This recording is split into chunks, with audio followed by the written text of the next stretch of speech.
I think you believe that soup leads us firmly into constitutional crisis territory. Yes, I think it does because of the Benn Act. If it weren't for that, then he could take, I suppose, any line that he wanted. But it is actually enshrined in law that he is not allowed to take us out without a deal. And as you say, we're getting contradictory messages from him as to what he intends. But if he gets into a position where he is in breach of the law, then we get into it's called a constitutional crisis. And what that means, of course, is that it brings in all the sanctions which are normally never used. And of course this goes up to and including the Crown, which has already been involved in this thanks to the prorogation issue the other week. Because in the end, if you have a Prime Minister who simply refuses to obey the law, and we don't know if he has some cunning plan to get around the law, but if it's judged that he is actually defying the law, then we are in an unprecedented situation, and you then start looking for unprecedented ways to get out of it. And what's on your mind when it comes to unprecedented ways? What are you thinking, Dr. Lang? He is appointed by the monarch, and it would be. Although the whole idea, we need to keep calm here and not get overexcited. But nevertheless, the whole idea, of course, of the on the palace is to keep the monarch out of politics. But in the end, the monarchy, the monarch does have the right to dismiss the prime minister. It has happened in the past.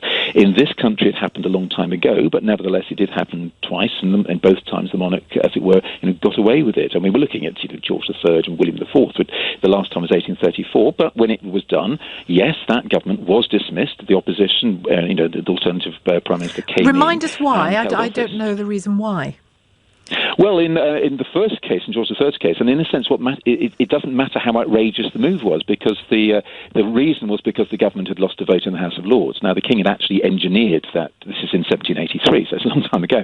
The King had actually engineered that defeat, but in a sense, that didn't matter, because once he said, "You are sacked," however outrageous it was, and it was outrageous, nevertheless, that government was out of office, and the King found someone, aged 24, to become Prime Minister. This is the famous William Pitt. He held his nerve and went on to win a thumping great majority at the next election. Pitt the Younger, was it? You've got a king who gets away with it.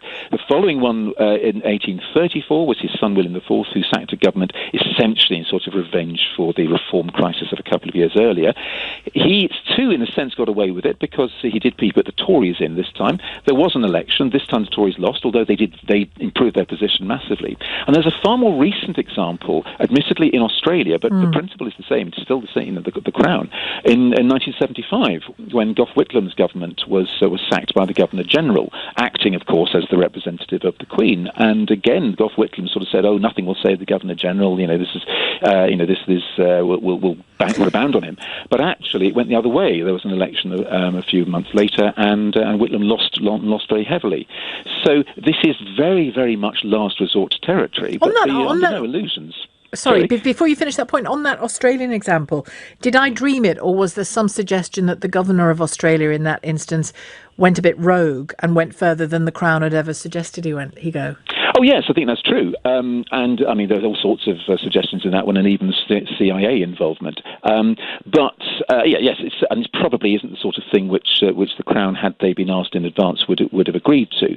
But the point is that the power was there, and indeed it was upheld. Constitutionally, this is why it's highly, highly unusual. You don't want people sort of leaping and thinking, "Oh, the Queen will do it tomorrow." But do you know what I'm thinking? Do you know what I'm thinking? Situation, I'm thinking trust a man, 3 men in those instances. We're dealing with a very shrewd, very cautious, I think, monarch at the moment. Absolutely. Here, aren't we? And a female monarch, which it doesn't always make a difference, but I think it does in this instance. I think she is very female in her approach to things. Very cautious, yes, yes. But in the end, you see, if you have this is what I mean, this is unprecedented. If you have a Prime Minister who is defying the law, there has to be a power over him. Otherwise, the Prime Minister can simply ignore the law forever. And I suppose the point you have to bear in mind is that the reason the monarch will always take the advice of the Prime Minister is because it is assumed 2 things, really. One is that the Prime Minister and everyone else is keeping to what's been called the good chap way of doing things. This sort of not exactly observing the rules, more observing the way things are done. And it sounds very vague, but you know when it's not being done. And the other, of course, is that you assume that the Prime Minister speaks with the backing and support of the House of Commons. When you have someone who, if he does defy the law, and he clearly doesn't have the support of the House of Commons, you create a very different situation. And so there is this, I shall use the term backstop, for the monarch's power. It is there. Now, it's interesting you say that, because in an interview in the summer, when there was a lull, but there was also clearly a lot of activity still going on between MPs, whether it was by telephone call and they were doing live interviews from their holidays and the like. I remember Dominic Grieve saying something that stuck in my mind. He said, the monarch is not what did he call it? A decorative add-on. She has real reserve powers. Is that what he's referring to when he says that? Those reserve powers? Absolutely, yes. I mean, it's laid down, as I say, these are all conventions rather than laws, but the monarch's role is that she has the right to advise the Prime Minister, she has the right to warn the Prime Minister, and she has the right to be consulted by the Prime Minister, hence the weekly meetings that Prime Ministers have. She is, of course, a highly experienced politician. She's been in politics a lot longer than anyone in Parliament, and she's dealt with some pretty big crises in her time. Suez, for example, would be one, which quite early on in her reign. But of course, what you have to bear in mind is that he's already made use of her, and you've got this situation where she has had an order in council which has been annulled by the Supreme Court, so in a sense, she's already been dragged into this, whether she likes it or not. She's been put in a very, very difficult situation. She certainly has, and it's fascinating talking to you about those reserve powers, and I'm sure we'll come back to you when she may or may not be at the point of using them. But great to talk to you, Dr. Sean Lang, Senior Lecturer in History and Politics at Anglia Ruskin University.